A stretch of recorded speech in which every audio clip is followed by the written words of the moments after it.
Hola, hola. Hola, ¿qué tal? ¿Cómo estás? ¿Qué tal, Juan Ángel? ¿Cómo ¿Qué tal? estamos? Genial, ¿y tú cómo vas? Bueno, pues mira, esta tarde he ido del salón a la terraza, de la terraza luego he ido a la cocina y Muy bien, eso es lo que toca ahora. Sí, a nosotros ver, hemos estado haciendo ejercicio también. ujú. Nada, este ratito esta mañana y bueno, ahora toca un poquito de ondas electromagnéticas de conocimiento. Sí, ¿eh? Muy bien, Bueno, estupendo. Pues pues, se ve bien, ¿no? sí, perfecto. Bueno, pues nada, bienvenidos a todos y a todas a un nuevo live en mi canal de Flechas del Río BMT. Hoy tengo la oportunidad de tener a Juan Ángel Collado, que es doctorado en Ciencias de la Actividad Física, es uno de los organizadores del Congreso de Neurociencia aplicada, bueno, en neurociencia en el fútbol. Es una persona, bueno, que creo que tiene un par de libros solo en su casa. Eh, y Sí, bueno, creo que es una persona que nos va a aportar muchísimo en relación a la neurociencia y bueno, en este caso nos vamos a centrar un poco en la temática del fútbol. La verdad que es una charla que estaba esperando muchísimo porque evidentemente es la materia de la que yo me siento más identificado y creo que tener una persona con el conocimiento que tiene Juan Ángel pues nos va a aportar muchísimo este ratito que vamos a estar esta tarde. Así que Juan Ángel, bienvenido y nada, vamos a por ello, ¿vale?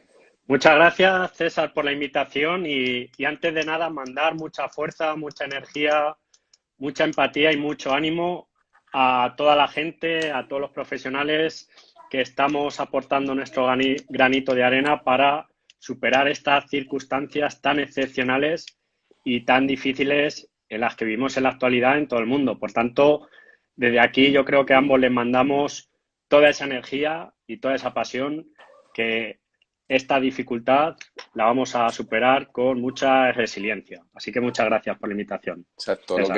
lo que no nos va a matar nos va a hacer más fuerte, Eso es. así que es un gran aprendizaje, es una situación muy excepcional.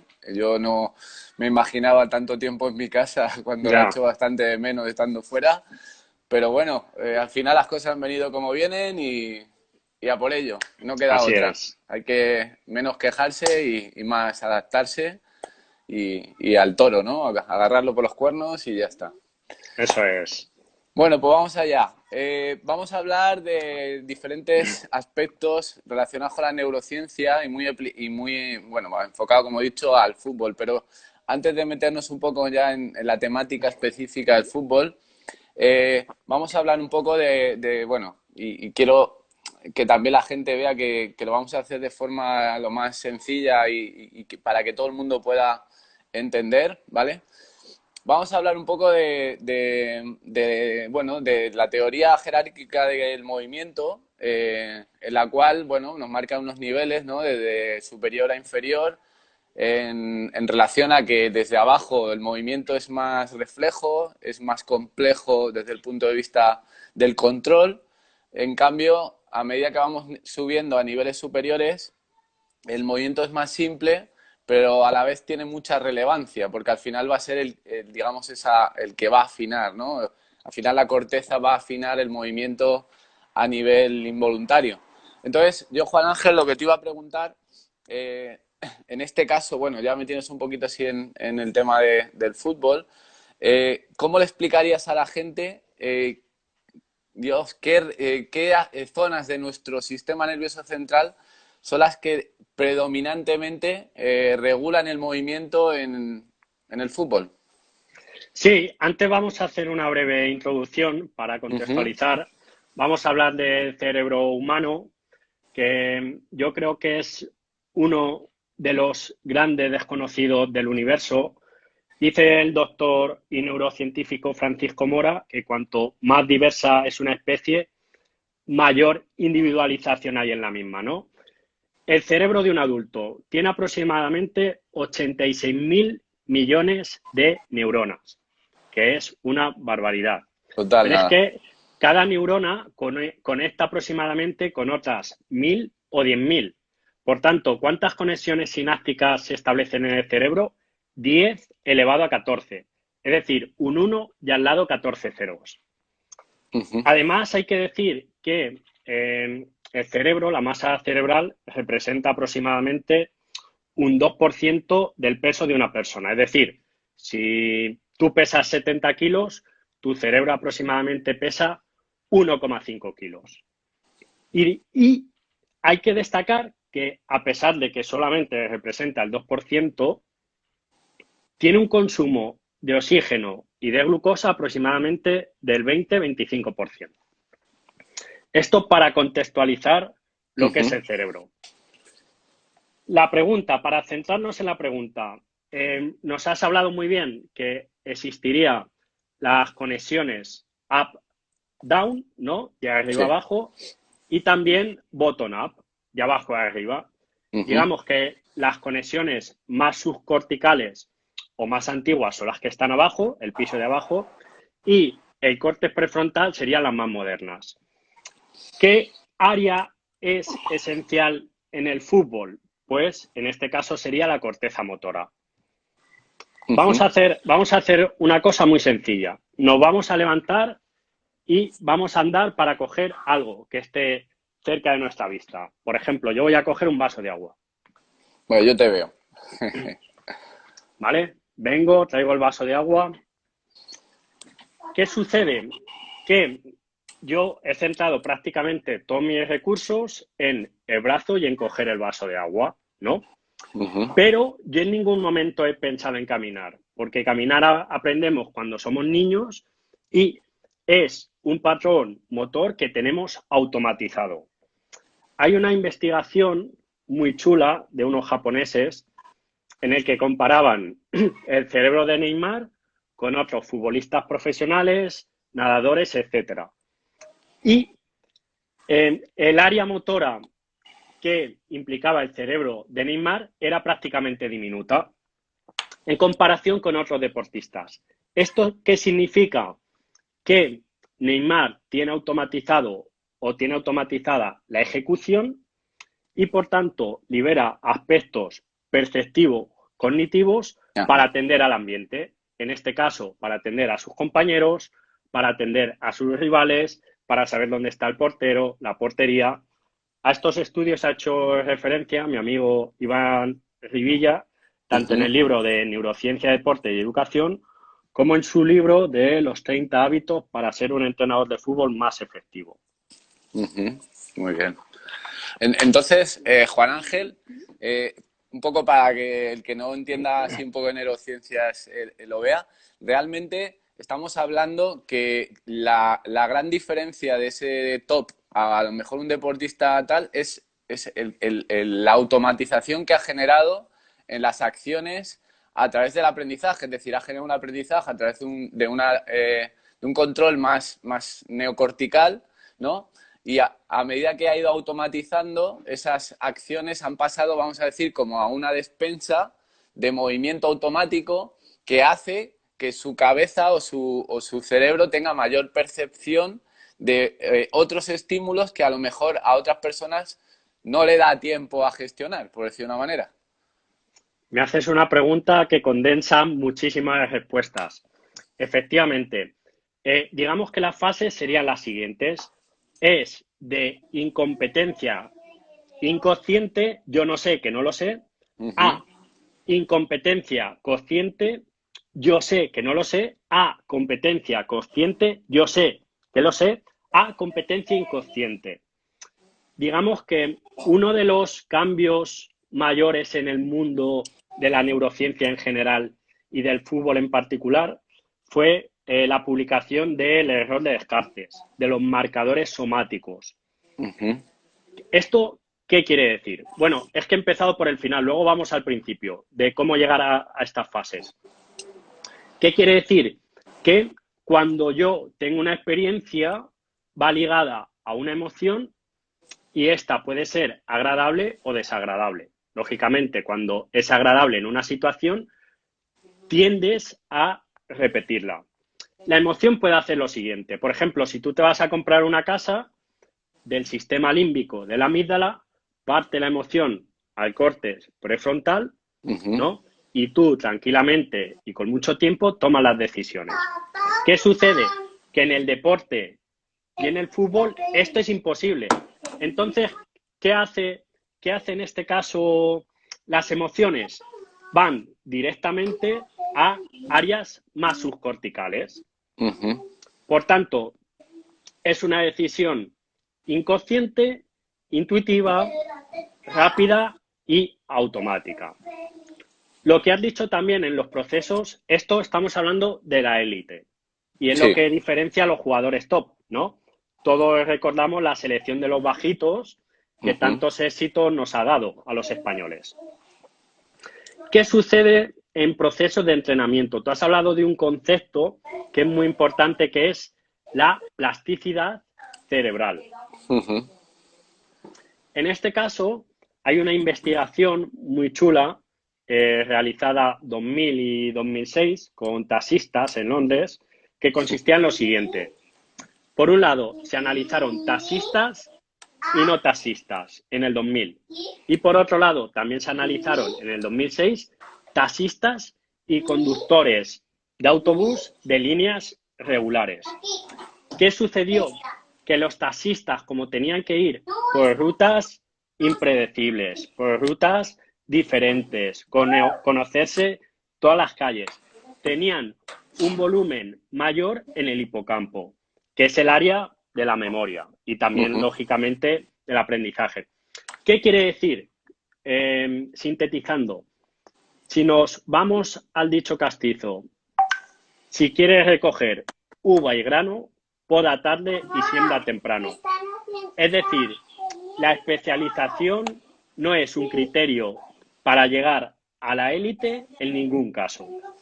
Por tanto, cuando eres joven, cuando están en periodo de formación, hay que priorizar la diversidad frente a la especialización, porque como tú bien Ya. has dicho, se Sí, trataría de, a partir de la emoción, establecer vínculos con áreas corticales, ujú. con el piso de arriba, y que luego esas áreas corticales no van a intervenir cuando un futbolista está en la élite.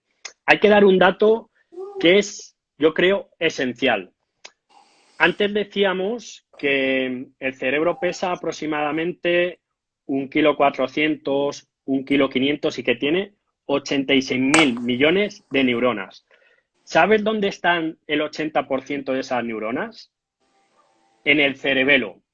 Sí, eso te Y iba a decir, realmente donde se van a gestionar todos esos procesos involuntarios. efectivamente en el cerebelo. Pero es que solamente tiene un 10% del peso y tiene el 80% de las neuronas. Tiene una densidad altísima. Ujú. Normalmente el cerebelo se ha asociado con la coordinación y la precisión de movimientos, pero las últimas investigaciones lo que están concluyendo es que existe mucha conectividad entre el cerebelo y otras áreas, ¿no? Somatosensoriales, corticales, etcétera. No, además el cerebelo a nivel de movimiento es súper importante la postura, por lo tanto va a tener tiene una función, no vamos a decir relevante, sino muy de trabajador, ¿no? Es decir, oye, es que esa postura involuntaria depende del cerebelo, depende de ganglios basales y demás, obviamente toda esa información aferente que va a hacer, ¿no?, que el cerebro, el sistema nervioso central al final genere esas órdenes.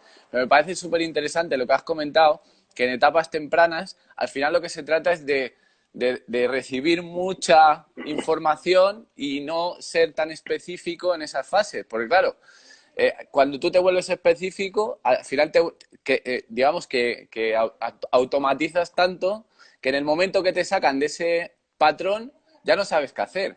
Entonces, creo que es algo, bueno, para todos los que nos están viendo, que trabajen con niños, súper importante la variabilidad, la variación, o sea, al final crear mucho estímulo que llegue a niveles superiores, que no se queden en acciones más inconscientes, por decir una manera. Esto, por ejemplo, Araujo dice que hay que trabajar por repetición sin repetición. Y en este caso, el investigador Jim Coté habla de juego deliberado. para que lo entendamos en términos de la calle, ¿qué es el juego deliberado? Pues lo que hemos hecho todos cuando éramos críos. Estábamos en el patio de colegio, en el parque, nos daba igual jugar con latas, con piedras, con calcetines, con balones pinchados, con balones de baloncesto. Nos daba igual, no había prácticamente normas, sino Ujú. las que se establecían en la calle. Te daba igual jugar con chicos y chicas mayores que tú, más pequeños. Es decir, se requiere una variabilidad en los espacios, en los materiales, en el número de jugadores, en las normas, porque de esta forma se establecen muchas conexiones y muchos vínculos, sobre todo en las áreas somatosensoriales. Ya, está Por claro. tanto, la especialización precoz, todas las investigaciones concluyen que no es un factor determinante para llegar a la élite. Al Ujú. contrario, produce sobreentrenamiento, produce lesiones, Exacto. produce burnout. Y hay una cosa muy importante. Cuando pensamos en la élite, son muy pocos jugadores los que llegan. Por ejemplo, en el mundo habrá aproximadamente unas 500 millones de personas que practican fútbol. En España, más o menos, hay, creo que prácticamente llegaba el 0,1% a la élite. ¿Y qué Ujú. hacemos con el 99,9% restante? Un Por ERTE. tanto, claro, lo que debemos potenciar son actividades lúdicas, divertidas, Exacto. basadas en el juego, basadas en la curiosidad, porque la gran mayoría no va a llegar. Y lo que queremos también es que esos deportistas, esos jugadores, tengan una adherencia hacia el ejercicio físico y hacia la salud.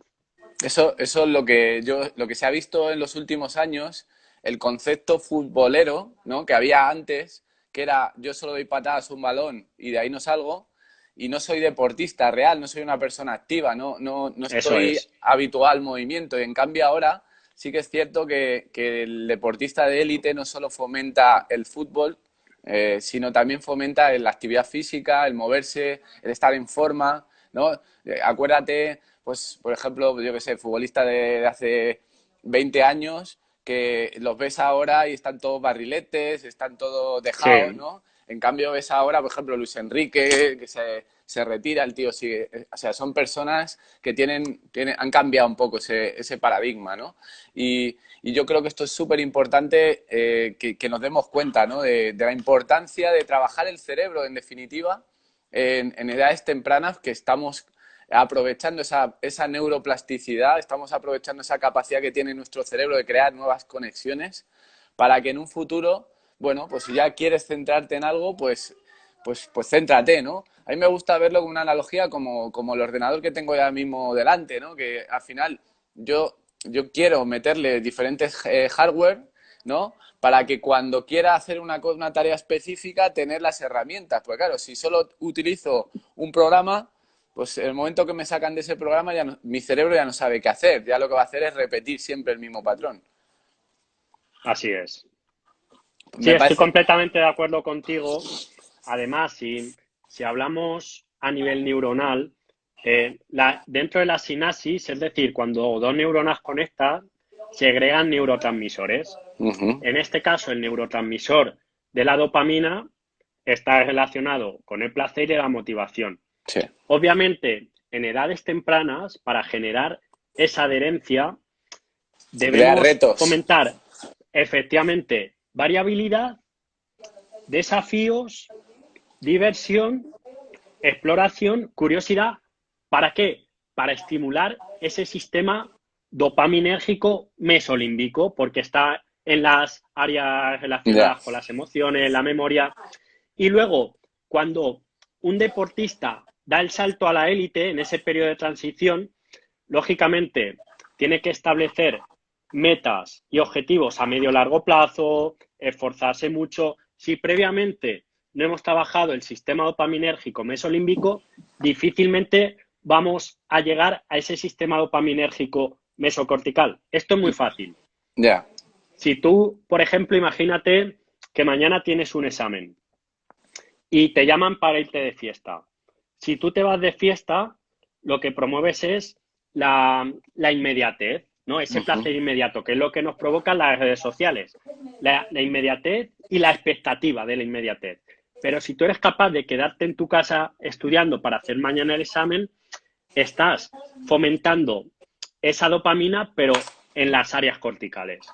Sí, pero lo que tú acabas de decir, y yo lo llevaría al ámbito de estudio, es súper importante en edades tempranas enseñar al niño a estudiar a través de la emoción, a través de la diversión, a través del juego, Esencial. para que luego vea cuando tenga que adquirir ciertas responsabilidades que no va a ser una obligación, sino va a ser parte bueno, de una rutina que ha ido aprendiendo a lo largo de sus primeros años de vida, ¿no? O sea, yo creo que Completamente de acuerdo. esto se puede llevar a cualquier situación de la vida y afortunadamente la neurociencia empieza a dar esa respuesta, ¿no? Algo que ahora lo escuchas, yo por ejemplo escucho y digo, coño, pues es que es evidente, sí, sí, ya, Sí, pero los procesos de aprendizaje siempre han sido muy estructurados, muy cerrados, o conmigo o sin mí, ¿no? Por decir de una manera. Y claro, esto al final lo que te está haciendo es simplificarlo todo tanto que ahora la verdad tu cerebro se queda corto, le falta claro, aprendizaje, le falta eso que no completamente de tenía. acuerdo porque nosotros venimos de un paradigma cartesiano e industrial del cogito ergo sum, ¿no? Yeah. El pienso, luego existo. Entonces, tanto los procesos de aprendizaje en el mundo educativo, en el mundo deportivo, han partido de la corteza prefrontal y en ocasiones han bajado a la emoción. Y debe ser al contrario, Yeah. porque como dice Francisco Mora, sin emoción no hay aprendizaje. Por tanto, Exacto. debemos potenciar esa conectividad de top-down y Ujú. bottom-up. Además, Edward Punset dice que a nivel límbico hay muchas conexiones con el córtex prefrontal, mucha conectividad. Él dice que hay una autovía, por hacer la analogía, Ujú. que es muy recta, que van muchos coches. Sin embargo, de arriba hacia abajo, cortical hacia el sistema límbico, la carretera es más Ya. tortuosa, con muchos baches, cada vez menos coches. Por tanto, nos estaremos equivocando completamente si partimos de arriba abajo, Está porque claro. tenemos que establecer primero la conexión emocional con esa conexión también más racional. Por tanto, yo digo que Descartes se equivocó en una cosa y es que en vez de cogito ergo sum quiso decir moveo ergo sum. Exacto, lo que pasa que, bueno, déjale que para la época en la que estaban Eso siempre es. peleándose unos a otros y matándose, pues bastante es Sí, que hubiera esos pensadores, ¿no? sí, Fíjate, sí, sí. es curioso lo que acabas de decir en los procesos de readaptación a nivel neuromotor, que sabes que es un poco lo que yo me dedico, sí, sí que sería o sea, justo lo contrario a lo que has comentado. En este caso sí que podemos llegar al córtex para modificar desde arriba hacia abajo. En cambio, a nivel de aprendizaje es evidente que necesitamos ese paso de la emoción para generar esas Eso es. conexiones, ¿no? Pero hay una cosa también y no sé si estarás de acuerdo conmigo, que está pasando cada vez más, como tenemos un exceso de información y al final esa información no genera esa emoción, como tú bien has dicho, se vuelve, ¿cómo decirlo? Se vuelve, mm, genera, activa esos sistemas dopamínicos, o sea, al final crea la respuesta rápida, ¿no? La satisfacción, ¿no? De algo concreto, pero como no llega esa emoción a generar un aprendizaje, sino que simplemente es una saturación de información, nos estamos volviendo, y a ver, me meto ahí, aunque yo intento no entrar ahí, ¿no? Pero nos estamos volviendo muy reptilianos, nos estamos volviendo muy reactivos, muy poco proactivos, ¿no? Como no llega esa información arriba, al final, obviamente esa información el sistema la gestiona, pero no sé cómo decirlo, a modo de supervivencia, ¿no? De todo o nada, ¿no? Me das esto o si no me lo das se acaba el mundo, ¿no? Y bueno, esta situación, por ejemplo, que estamos viviendo, creo que nos está bajando un poquito esa actividad reptiliana y nos está volviendo a conectar con el córtex, ¿no? No sé, ¿cómo lo Sí, ves? voy a intentar, es que son conceptos inicialmente complejos, pero voy a Sí, intentar exacto. hacerlo de manera Sí, yo que intento sea explicarlo siempre de comprensivo. forma simple, porque Sí, esto de manera evidentemente no muy es fácil. simple. Lógicamente, el móvil ha conquistado el sistema de placer. El sistema de placer evolutivamente está orientado a la comida, al sexo, a la supervivencia. ¿Qué sucede? Que el móvil, con un programa de razón variable o intervalo variable, que esto es Apaga esa, Lucía. un condicionamiento operante del que hablaba Skinner, Otra. nos ha creado a través de las redes sociales esa inmediatez y esa necesidad que al final no solo es, por ejemplo, si tú escribes un WhatsApp o haces una publicación, tu cerebro no solamente genera dopamina cuando hace la publicación, sino con la expectativa Ya. de que alguien te dé likes y alguien te conteste. Esto es muy fácil. Si yo te preguntase, ¿cuál es el color de la sexualidad? Rojo. ¿Qué utilizan todas las apps para mandarte notificaciones? Rojo. ¿Por qué Ya. todas las compañías te dan giga gratis? Porque te quieren enganchado. Esto al final, tú has hablado de saturación del sistema dopaminérgico y nosotros en el libro de Neurociencia, Deporte y Educación, el doctor Mauro Sánchez y yo Ujú. hacemos un capítulo y el capítulo de la motivación concretamente y establecemos la analogía entre la saturación del sistema dopaminérgico con el estrés crónico y el sistema inmunológico. Seguramente este sobreestimulación, que es muy similar a la cocaína, a la heroína, etcétera, Ujú. nos va a producir problemas neurodegenerativos en el futuro. Pero va a generar una activación simpática y por lo tanto nos va a poner en alerta, ¿no? Nuestros sistemas de alerta se van a disparar y evidentemente eso vamos a descalibrar, por decir una forma, la actividad parasimpática, o nervio vago, etcétera, etcétera, ¿no? Y por ahí, al final, nuestro sistema inmune, pues, Muchísimo daño. está claro que el cerebro no puede estar a dos cosas a la vez. Es decir, si No, estoy la multitarea no existe. Eso es exacto, un exacto. neuromito, por favor. Que nadie piense que existe la multitarea porque no es así. Y si estáis en casa, lo podéis hacer muy fácil. Poneros en fila, escribís una palabra al de delante, el de delante escribe al otro y tú vas a saber lo que has escrito, pero no lo que te han escrito. Es decir, Muy cuando bueno, implica las mismas áreas cerebrales, la multitarea no existe. Y yo, exacto. por ejemplo, si quiero estar hablando contigo y escribiendo, es imposible. Ujú. Lo único, si tengo dos emails abiertos y los quiero contestar, las investigaciones dicen que rinde mucho más cuando contestas uno y después el otro que si lo hacen los dos a la vez. Por tanto, eso es un neuromito gigante. No Hay, existe la multitarea. hay una atención selectiva y por tanto el Eso cerebro al es. final se centra en esa acción. Otra cosa es que haya procesos automáticos que hagamos de forma inconsciente. Pero Claro, desde la como andar. conciencia, exacto, desde la conciencia somos hombres y mujeres los que solo podemos hacer una cosa a la vez. Así es. Muy bueno. Pues me gustaría hablar también, Juan Ángel, de los hemisferios cerebrales, porque hay autores que no comparten esta visión, ¿no? de hemisferio derecho, hemisferio izquierdo.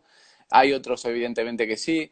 Yo, fíjate, no solo creo en que es así, sino que lo estoy viviendo y manifestando en el trabajo de redactación. Es decir, hay ciertos patrones que se repiten en base a hemisferios. Pero bueno, antes de esto me gustaría que comentaras un poco la importancia, los hemisferios cerebrales, la diferencia entre uno y otro, bueno, lo que consideres que le puede interesar a la gente que nos está viendo. Vale, en este caso, anatómicamente, si existen dos hemisferios Elsa, cerebrales, apaga esa y enciende esa. Perdón. funcionalmente el cerebro trabaja como un todo. Esa. ¿Vale? Sí, Eso es muy importante. ¿Por qué? Porque entre los dos hemisferios hay una estructura que se llama el cuerpo calloso que y conecta. establece la conectividad. Por tanto, a nivel neurocientífico podemos hablar de áreas para diferenciar ciertas funciones, pero hay que tener claro que el cerebro funciona como un todo y que eso de que solamente utilizamos el 10% de nuestro cerebro es un neuromito. A partir de aquí, ¿qué funciones se establecen en el hemisferio izquierdo?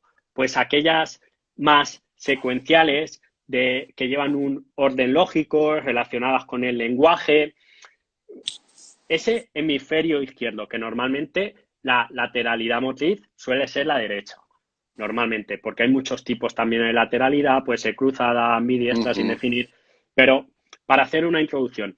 Y luego, el hemisferio derecho está más relacionado con los procesos creativos, intuitivos, automáticos, y en este caso, las zonas motrices que suelen predominar son las izquierdas. Por eso, a veces se suele decir que los zurdos son más creativos, pero realmente el cerebro trabaja como un todo indisoluble. Vale, yo te quiero comentar algo que en relación a esto, a ver qué opinión tienes. Y es que nosotros en los procesos de readaptación neuromuscular, el trabajo que sabes que desarrollamos y tal, eh, digamos que hay una predominancia a la inestabilidad, a la pérdida de capacidad de respuesta motora mayor en el lado izquierdo. ¿Tú crees que podría haber alguna relación con hemisferios? Nosotros hemos creado una hipótesis que va un poco por ahí, pero me gustaría saber tu opinión y luego si quieres te cuento la hipótesis. Pues a mí me gusta ser sincero y en este caso desconozco investigaciones, desconozco publicaciones que puedan fundamentar o que pueda contestar con criterio esta pregunta. Por tanto, yo creo que estamos haciendo una conversación informal pero seria y creo que aquí no tengo ningún tipo de fundamentación ni de opinión para contestarte. Ok. Me gustaría escuchar lógicamente vuestra hipótesis. A ver, realmente la hipótesis que marcamos es que desde en el momento que nacemos tenemos una predominancia por la forma de vivir que estamos llevando cada vez más, una forma de vivir más basada en lo artificial, más basada en estructurarlo todo. Es como que nos están creando una vida de hemisferio izquierdo, por decir una forma, ¿vale? Para Sí, simplificarlo. sí. Entonces, esto lo que nos hace es perder esa capacidad intuitiva, creativa que tenemos más desde niño, ¿no? Y a medida que vamos avanzando es como que se va perdiendo un poco. Y no solo hay, vamos a decir, un déficit cognitivo, sino que ese déficit cognitivo está generando un déficit motor por esa relación de hemisferios, por lo que te decía. Es decir, el lado izquierdo va perdiendo capacidad motora. Entonces, se repite siempre ese patrón. Y sobre todo en personas que tienen una desconexión con, vamos a decir, con la naturaleza, que están metidos en mundos muy artificiales, se ve muchísimo más. Luego también se ve mucho los sistemas de regulación de postura voluntarios. Es decir, todo lo que nos sujeta al esqueleto también se va perdiendo, pero predominantemente en el lado izquierdo. Y esa sería un poco la hipótesis. Evidentemente, habría que ver investigación y demás, ¿no? Yo lo que Pero estás comentando, ahí sí que puedo aportar, porque, pues bueno, hay muchos científicos, pensadores, y esto es una realidad, que el cerebro surge a partir de la movilidad del individuo.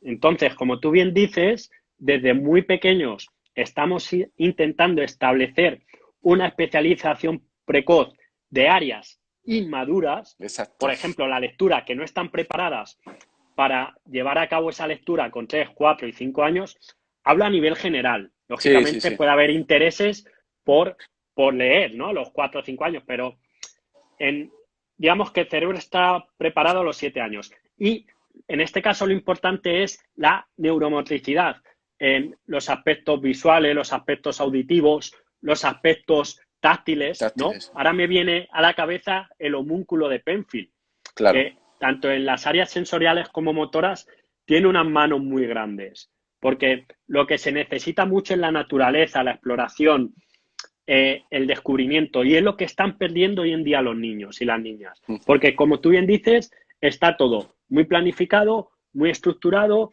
le llenamos las 24 horas de actividades extraescolares, de colegio, y no les dejamos tiempo para que manifiesten Que se esa active el lado curiosidad derecho natural.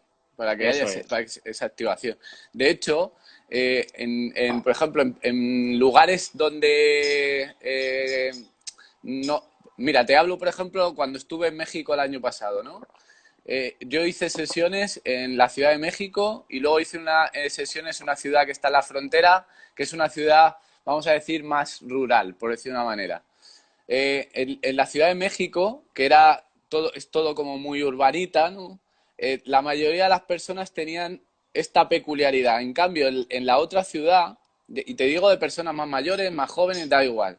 En la otra ciudad, que era más rural, que digamos que había un ambiente más de creatividad para poder desarrollar su vida, etcétera, no se marcaba tanto ese patrón. Entonces, creo que es algo que si lo tenemos en cuenta desde edades tempranas y empezamos a tener en cuenta a las personas que trabajamos con enseñando, ¿no? A niños sobre todo, debemos tener muy en cuenta que es que esto no es solo, ¿cómo decirlo?, un aprendizaje para desarrollar una actividad, sino que es que también te afecta directamente a la salud neuromuscular. Es decir, es que tu cuerpo va a responder mejor si tú le das mayor actividad a ese hemisferio derecho. Entonces sería un poco la lección que yo sacaría de aquí. Sí, esa hipótesis es súper interesante porque además conecta con lo que antes llamábamos juego deliberado, juego libre, esa, esa libertad que tenemos los niños y las niñas en zonas más rurales, de salir al parque, de estar con los amigos, de jugar, mucho más que en contextos urbanos donde no existe ni ese espacio ni existe ese tiempo. Por tanto, yo creo que es una hipótesis en la que se puede profundizar. Muy Sí, interesante. y de hecho al mundo que vamos a un mundo complejo desde ese punto de vista, ¿no? Eh, por lo tanto, o sea, desde serie ya nos están creando una situación de potenciales problemas físicos. O sea, ya insisto, no estoy hablando solo del aprendizaje, de las teorías de aprendizaje, de cómo generar activación en mi cerebro, sino que es que esto se refleja. O sea, hay autores que hablan de, ¿no?, que nuestra periferia es el reflejo de cómo el cerebro interpreta la realidad, ¿no? Entonces, bueno, ahí quería dejarlo, ¿no? Quería Sí, comentártelo además, porque creo que es algo súper interesante. aquí sí hay mucha investigación, por ejemplo, de la relevancia del ejercicio físico a nivel cerebral. Favorece la neurogénesis, la creación de nuevas neuronas, favorece la sinaptogénesis, la conectividad neuronal, favorece fortalecer las capas de mielina. Por tanto, es como si tú tienes un cable pelado por los malos hábitos o un cable muy fuerte por los buenos hábitos. Favorece la vascularización cerebral, favorece la creación del BDNF, que es el factor neurotrófico de crecimiento. Por tanto, existe una vasta investigación de la importancia del juego, el ejercicio físico, la alimentación saludable, el sueño para el rendimiento cognitivo y la satisfacción vital. Sí, un poco el resumen que yo diría respecto a los niños sería, mamás, papás, si quieres que tu hijo estudie, que se mueva. Sí, No le quites el juego o no le castigues sin jugar porque no haya estudiado bien. Al contrario, déjale que juegue, que seguro que estudiará y entenderá mejor las cosas que sí, aprende. yo creo que Jesús Guillén lo sintetiza muy bien cuando dice que lo que es bueno para el corazón es bueno para el cerebro. Ujú, muy bueno. Bueno, la verdad, llevamos 40 minutitos, se me está pasando A volado. mí igual. La verdad que está súper bien. Y bueno, quería aprovechar 10 minutitos y luego, si eso, dejar tiempo para gente si quiere hacer alguna pregunta, para que nos comentaras en qué consiste el Congreso de Neurociencia y Fútbol, que bueno, yo voy a tener suerte de ser uno de los ponentes con el gran elenco que va a haber, que para mí es un auténtico honor y una responsabilidad, evidentemente. Pero me gustaría que comentaras un poco a las personas que nos están viendo en qué consiste.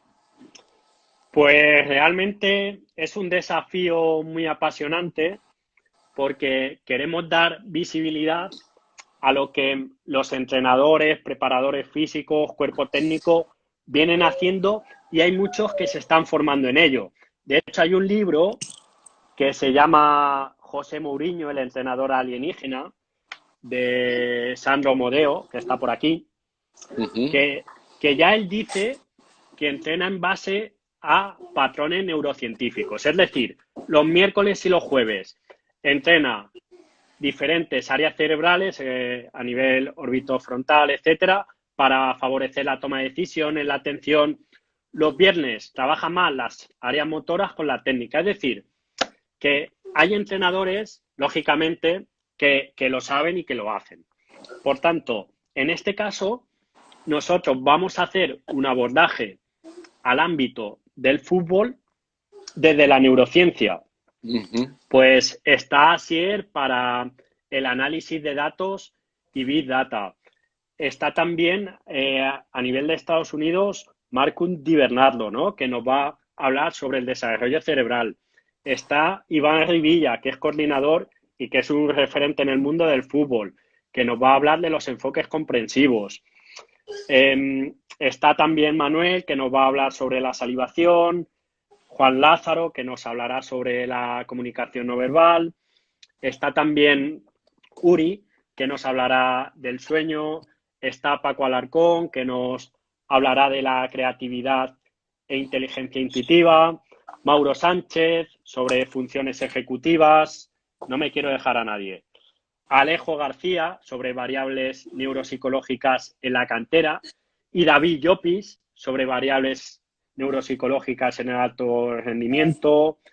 Pepe Portolés, sobre neurociencia y preparación física, al igual que Anselmo y Fran Albert. Está también Maro Mouche, que nos hablará precisamente de lateralidad y hemisferios cerebrales desde Argentina.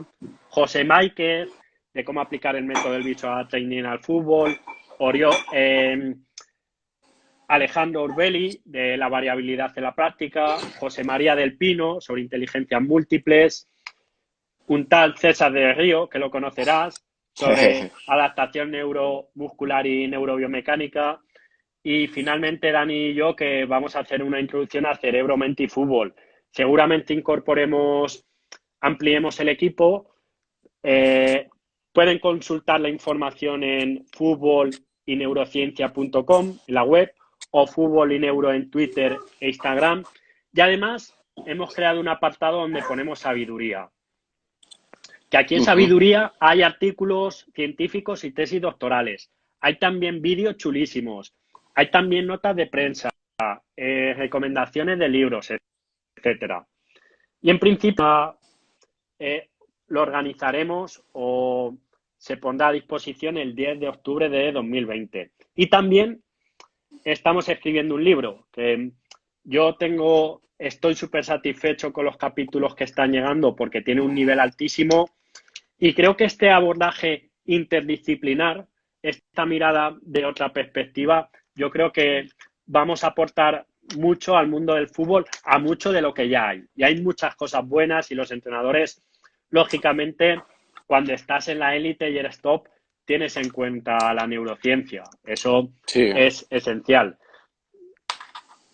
Pero fíjate, quizá, y te hablo un poco de la experiencia que yo he tenido con algunos futbolistas, también, bueno, nosotros estamos trabajando con el Hércules y bueno, desde el punto de vista de la prevención de la adaptación, quizá ahí no se tiene tan en cuenta. Es decir, en ese aspecto se ve todo desde un punto de vista muy mecánico, pero no se ve la relación sensitivo-motora, la integración sensitivo-motora, lo importante que es para la rigidez del sistema neuromuscular, el control motor y mejorar esos procesos.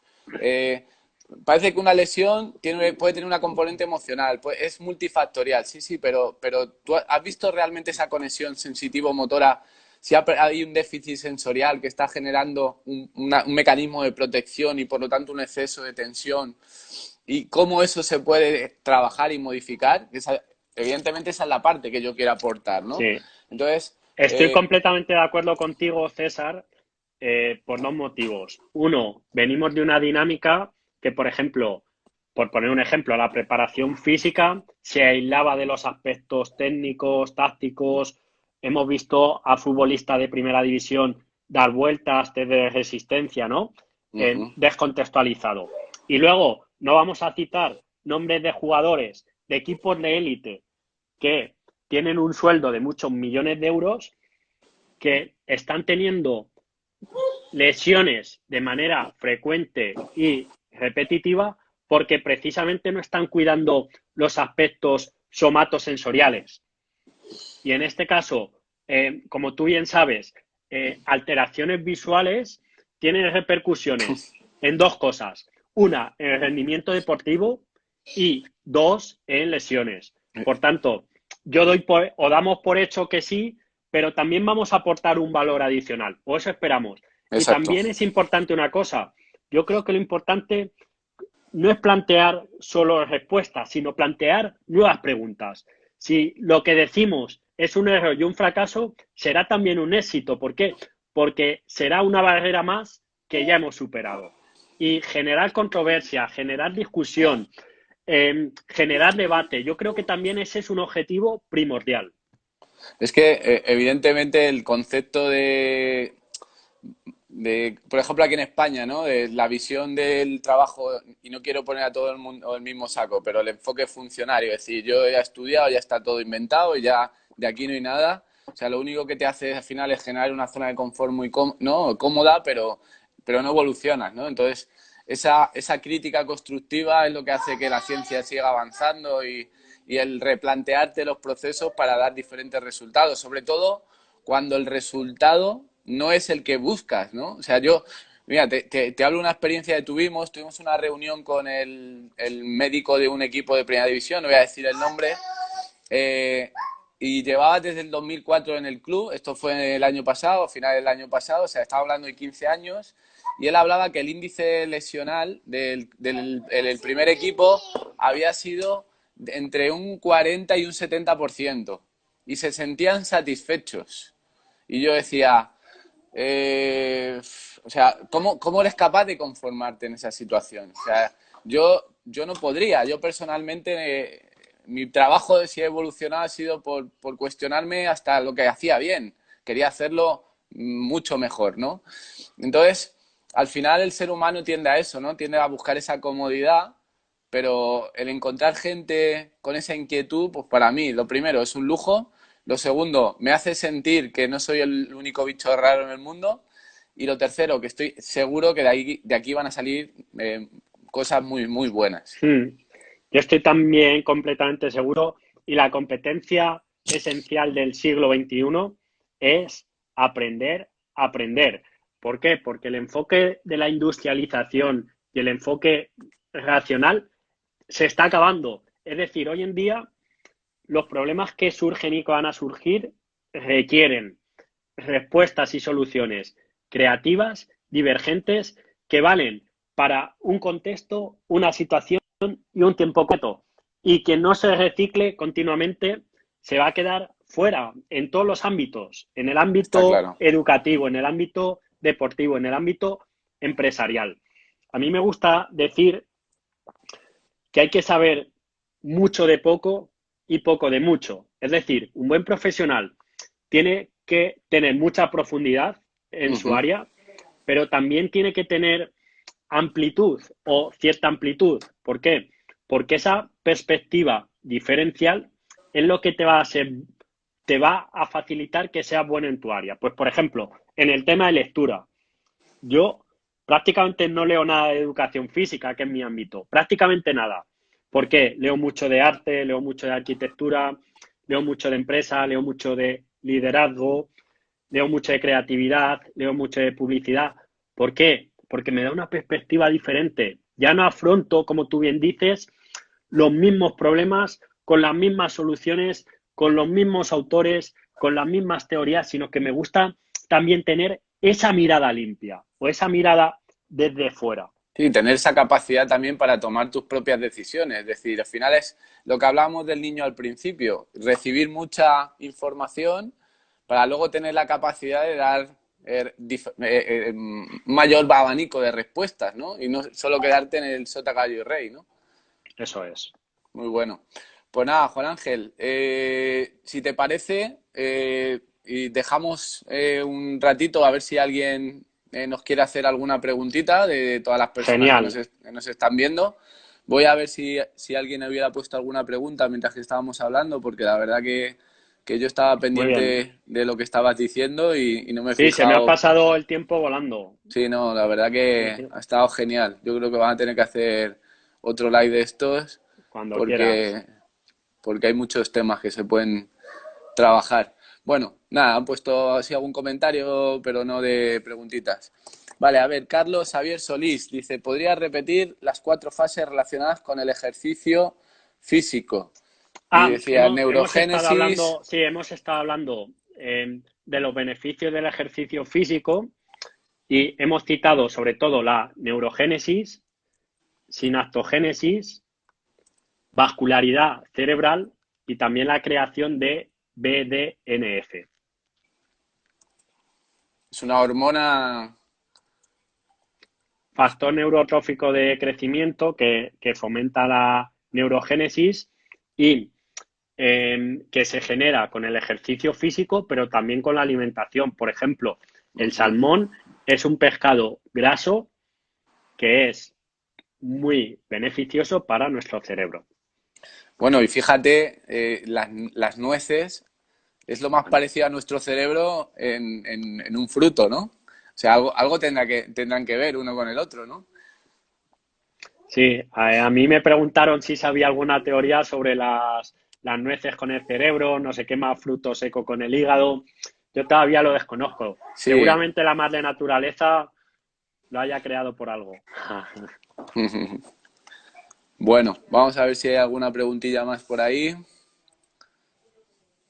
Oye, ¿y quién tiene la posibilidad de poder acceder a este congreso? Yo creo que cualquier profesional del ámbito de la actividad física, del deporte, del fútbol, de cualquier nivel, ¿no? Ya sea aficionado, ya sea entrenador, sea preparador físico, esté entrenando el equipo de su pueblo o esté entrenando en primera división.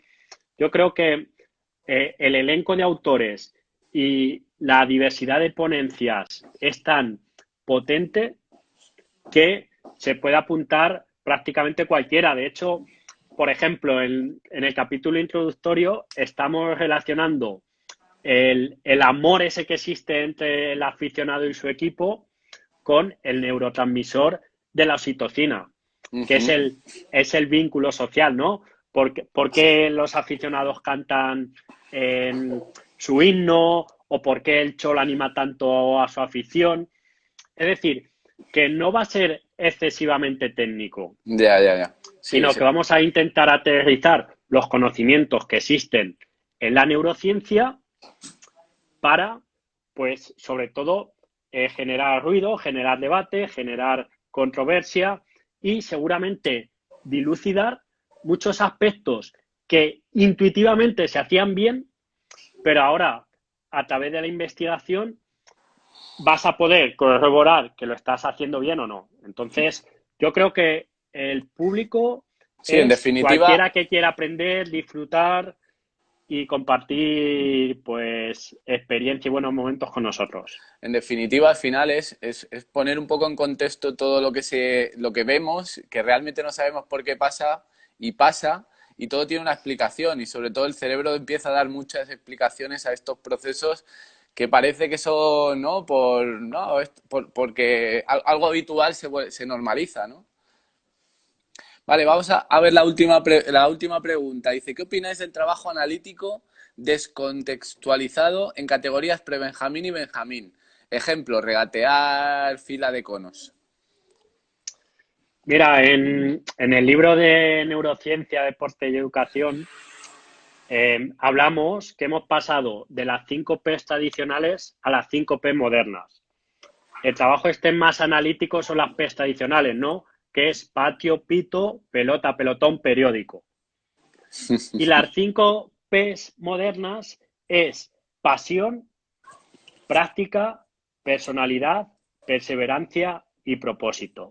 En etapas prebenjamines, los niños y las niñas van a jugar y a divertirse. Esa debe ser la prioridad y que le guste el deporte. Y si no hacen fútbol, que hagan tenis, y si no, natación, baloncesto, lo que sea, pero que hay que generarles ese amor por el deporte. Yo creo que a mí, si me tienen en fila, como nos han tenido a todos, y tocas el balón una vez cada media hora, Y al pues final creo acabas del que balón hasta la... eso no produce una emoción positiva, al Está contrario. claro.